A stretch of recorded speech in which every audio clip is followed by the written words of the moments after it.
Ciao, sono Sara Z dalla La Land. Incontrerò grandi ospiti provenienti da ogni parte del mondo. Vi sorprenderanno condividendo la loro storia, ma tratteremo anche svariati argomenti. Le storie raccontate spezzano le barriere. Enjoy! I'm Sara Z, Pitof Comar, photographer, visual effect artist, director of films such as Vidocq starring Gerard Depardieu, pardon mon français, and Catwoman starring Halle, Sharon, but now he's out of the film industry and he's the co-founder of a great and big company called Sixth. I always have a problem with the TH.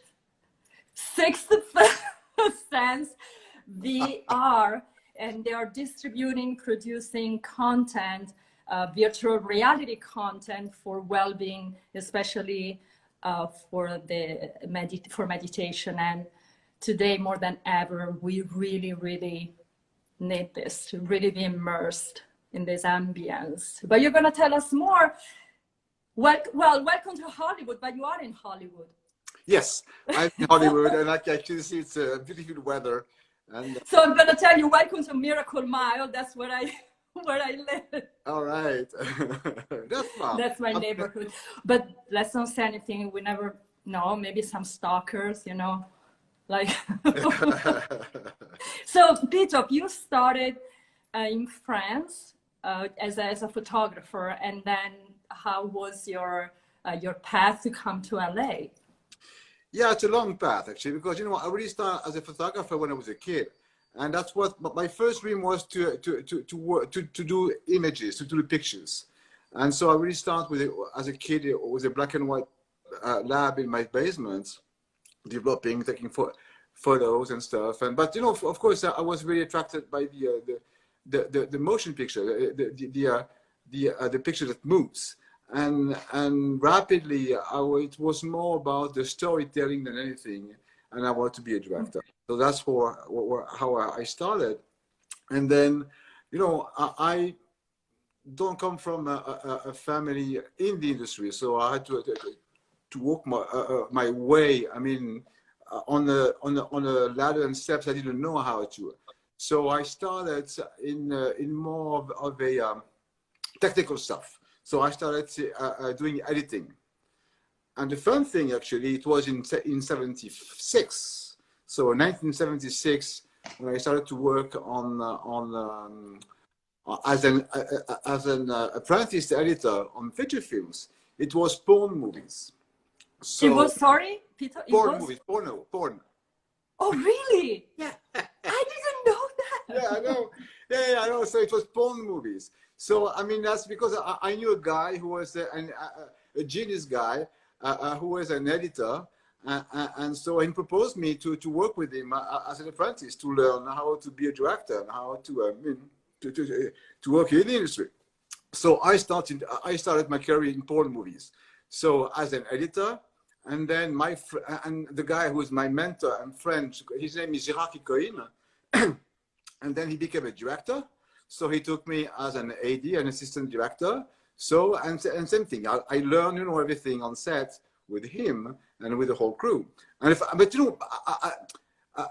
during these days, porn movies were like action movies. Actually, it was the same. What do you mean by that? Yeah, I mean, it was like low budget. It was very, very like a niche of type of movie. You had kung fu movies and you have porn movies. I mean, the story was pretty much the same.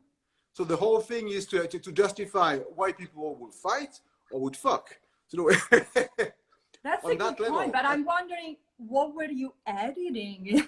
No, I don't want to know. It was movies. No, I mean, actually, no. By the way, it was real movies. I mean, and there was a story. There was of course. Story That's why I'm doing a parallel between action and porn. Because at that time, the porn industry had nothing to do with what we have now, with YouPorn and all that stuff. No, it was real movies with a story, and like I said, it was exactly like action movies, but instead of fighting, they were fucking. That's what the same thing, and like you had Bruce Lee or fuck Lee. I love that. No, really, it was. Yeah, It was the same type of thing. So it was, it was like my university. So I spent like maybe 6 years doing that, 5-6 years, from 18 to like to 25, and it was like my university. That's where I learned about movies. Pitof, was it hard? I'm playing on words, but was it hard? Was it hard to then transition to other stuff? Because sometimes I know, like an actor, an actress that did the kind of film, like porn films, it might be difficult or hard to get into like regular, more like feature films. So for you, were you like, how do you say, etiquetated for that, or it was easy for you to jump into the real feature film that wasn't porn? I mean, maybe they would. No, for me it was easy because movie is a movie. I mean, and it was like movie is movie. I mean, if you do horror movies, you're not crazy. I mean, you do horror movies because you do horror movies. So porn movies at that time, it was the same thing. I mean, it's a movie. So I mean, so I know, and it was fun because people at that time were really nice people and fun. We had a great time ever. And then, but the transition was hard to go into the normal movies, not because of me, but because, of people. I mean, because, because you come from the porn industry, you don't know shit. And so you won't be able to work with us because, especially in France, where people are kind of, like that. So coming from, with this background, with porn movies, it was fairly impossible to get a job in a real movie, in feature films. Fairly impossible. Yeah, that's impossible. What I because you were like a pariah. You were like, it's crap. So how did you get your first film? How did you come to Hollywood and get the credibility that you could actually do and work on a regular feature film? Let's call it. Yeah. So then I start to work on commercial and corporate movies. It was at that time, it was the very beginning on the video. So so you had like a few, like not really music videos, but mostly like corporate movies, commercial stuff. So I started to work in that industry in order to live, because you had to make some money, and also to learn. And that's where I started to learn the video technology, how to edit in video, and how to do visual effects in video, which was at that time very, very basic. You have like, it was electronic. It was like switcher and stuff like that, but it was kind of very, very, very fun and interesting. So I really started to be interested in this technology. And I moved in the early, actually in '85, I was the first in France to believe in digital. So, and I was the first to buy this machine, this digital machine called the Halle, that allows you to do visual effects for commercials and music video, but using digital technology. The machine was like $1 million, so quite expensive. Sorry, it was what did $1 you million. say? It was $1 million. Oh. $1 million. Yeah, it was a pretty expensive machine. Well, yeah, but worth it. And then so I became the visual effect guy for commercials, for music videos. And I was lucky enough to work with amazing people, amazing creative people, like, in France, like people very known as Jean-Paul Goude, Jean-Baptiste Mondino, all the guys who did the, music videos for Prince, for Madonna. Well, they were calling you because you had that.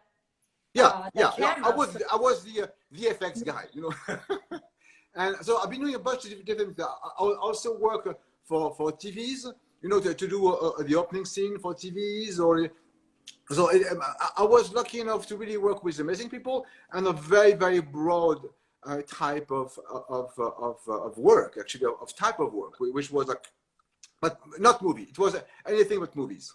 And then the technology, started to build up in terms of how the computer became more and more powerful. And so I developed the software to be able to do visual effects for film, for the quality of feature films. So I developed the software, and with my crew also we had the ability to process the film and all that. So I was lucky enough to work on the first movie I did for which I did visual effects was Delicatessen from Caro and Gelé. Oh, it was in 92. si, vraiment? Yeah. Oh, si. Yeah, Si, Delicatessen, yeah. So that was the very first movie I worked on. I knew Caro and Genet, since ever, because I did with them commercials, short films, and all that stuff. So they were really my brother, friend, buddies, and everything. That was the first one. And then after that, I did a bunch of big movies. Of course, I kept working with Caro and Genet. I did the City of Our Children. And then I did a very famous film in France called The Visitors. Mm-hmm. The Visitors, Yeah. a comedy, which was very famous, one of the French blockbuster in that time. And then I work on Alien, on Joan of Arc. So I was really very lucky to do a lot of big movies, and with old directors and young directors. I've been working with kind of everybody. Yeah, I've seen it. You can check out Pitof Comar, the IMDb page, and you see all the films. I've seen it, but spending an hour or 30 minutes just to talk about all a list of films you've done, like, I would have been too much. Yeah. But and so then, you. I'll go fast. And then I was lucky enough, because I was very close to Jean-Pierre Jeunet. So when Jean-Pierre Jeunet was offered by Fox to do Alien 4, he took me in LA, in Hollywood, to be the visual effects supervisor for Alien, as well as the second lead director. So actually, I shot not half, but I think a big third of the movie as the second lead director of Alien for Alien Resurrection. But this, like, the connection was from France, right? From where you were. Yeah. And then they took you here. They got you here. They took you here in LA. Exactly. Yeah, the studio, Fox Studio, loved. Of course, they loved Delicatessen and the City of Our Children. So they asked Genet to do his thing. I mean, to do something close to La Cité, the city of the Children, or the Delicatessen. So, and the studio asked Genet, okay, bring your crew, because you have such a special way of working, special look. So, yeah, bring your crew. So Jean-Pierre, so he brought his DP, his editor, me, and a bunch of other people, because he was comfortable with us and he knew how we can work together. How was Pitof coming as a foreigner, as I am as well, like coming to Hollywood? It's such a different place. And how was working in Hollywood for what you did in general?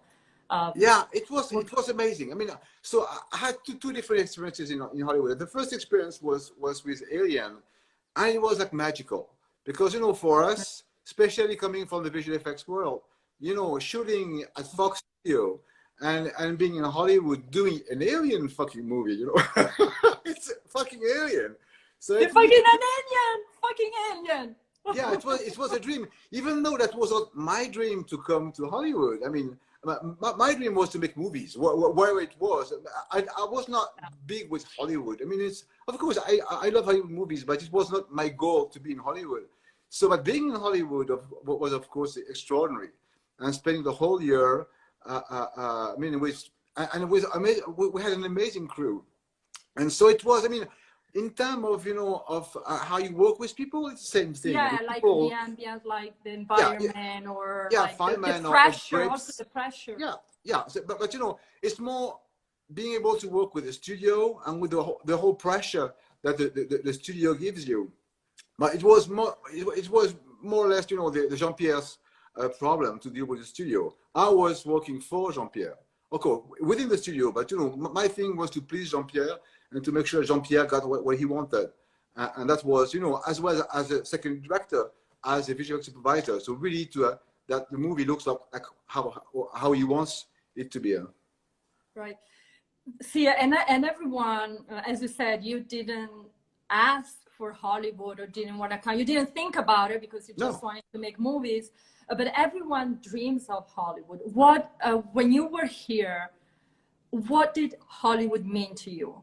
Like, in a broad way, I mean, what did it mean beside movies? Like, and how did it change Hollywood? Like, the shadow you have, because now you're out of the film industry. How did this shadow of Hollywood change you?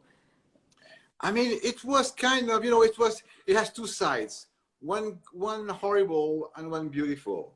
You know, it's the glamour of Hollywood is beautiful, of course, because it's all about what we dream about. You know, the possibility to think about everything, to do anything, because of money, of course. First, because Hollywood is about money, but the very, you know, it's a that's why it's a dark and bright at the same time. It's bright because it's glamorous, but it's dark because it's money, and because, you know, you're as an artist, you have no voice, you have nothing. And that's what happened to me with Catwoman. Where Catwoman, I was, you know, of course, I was very proud and very happy to do Catwoman. But, you know, at the end, the movie doesn't look at all at what I wanted, at what I wanted at the beginning. So they hired me for a movie like Vidocq, which is a dark movie, which is very special. And they hired me for that movie. That I did. And by the way, Vidocq was the first feature film that, using the made in high definition. Yeah, right? exactly. Vidocq was the very first film in the world on this planet, you know, made using HD high definition technology.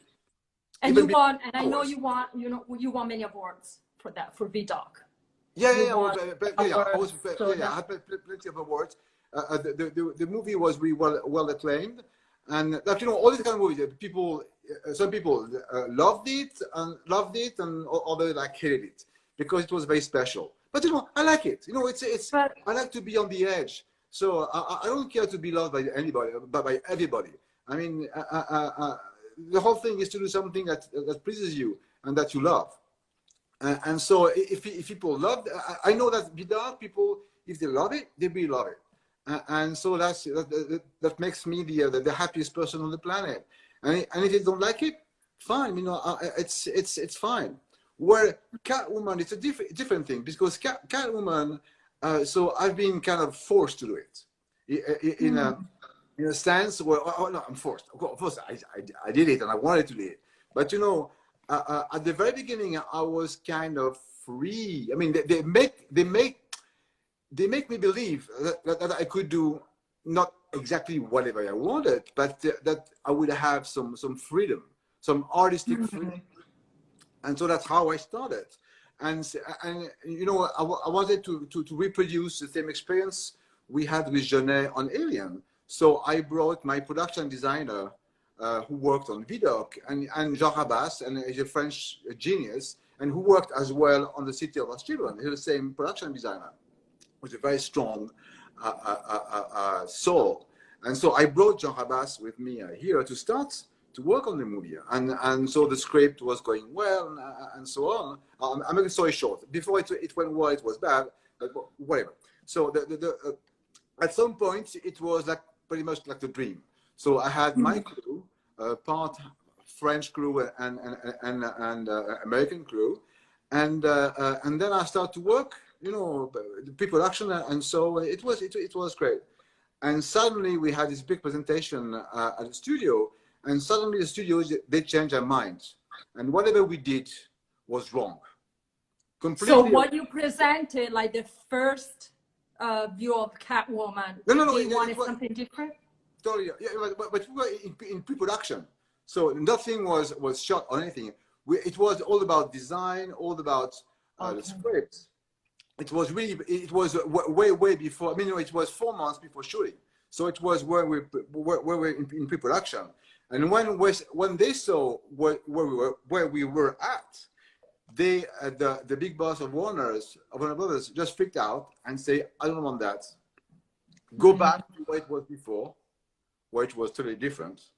And the script, throw the script out. And he fired Jean Rabas, my production designer. Oh, so the one that you brought, right? The one. Fired because the guy was too edgy, too whatever. I mean, so he got fired, and the script gone. And then the producer told me, okay, now you have to you work.